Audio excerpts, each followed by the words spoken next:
खोली देने शीशा तनी करवा के देखबो चेहरा बागे जान।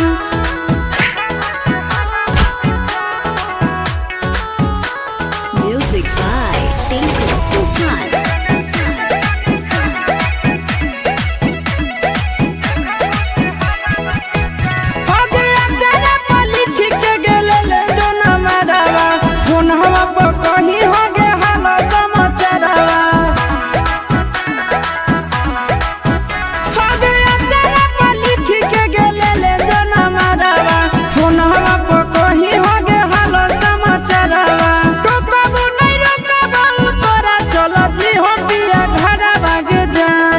खोली देने शीशा तनी करवा के देखबो चेहरा बागे जान।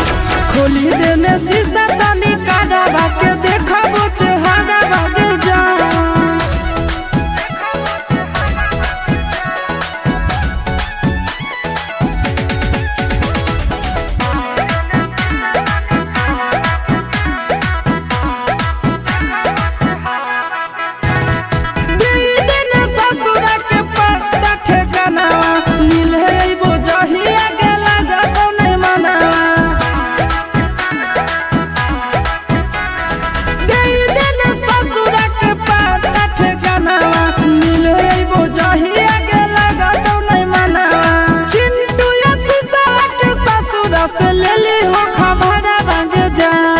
खोली देने शीशा तनी करवा के देखबो चेहरा बागे जान।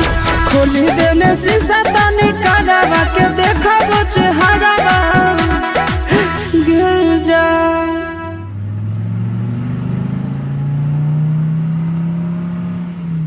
आ गया है जी हाँ, और काफ़ी ही बढ़िया शानदार वीडियो बनाया गया है उसी की तरह। और जो ये वीडियो बनाया गया है उसी की तरह बनाया गया है। जरा बाबू भर्ती पठानवा में करके इसका जो सॉन्ग आया है, मतलब उसी की तरह लगभग लग रहा है। और ये भी सॉन्ग है जो आशीष यादव का, बहुत ही जल्दी यानी 10 दिन में कम से कम कुछ नहीं तो 2 मिलियन पार कर जाएगा। इससे ज़्यादा भी हो सकता है क्योंकि वीडियो सॉन्ग है तो धमाका तो हो ही जाता है। उसका ऑडियो वर्जन जो था वो 10 दिन पहले ही रिलीज़ किया गया था, चैनल पर नहीं किया गया था, जो टॉपिक होता है उस पर। तो जाए और ढेर सारा प्यार दे इस सॉन्ग को, और काफ़ी ही मज़ेदार सॉन्ग है।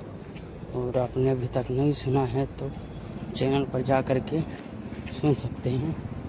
और तो इसमें इतना ही, मिलते हैं आपको अगले वीडियो में। जी हाँ, ठीक है। कमर के कान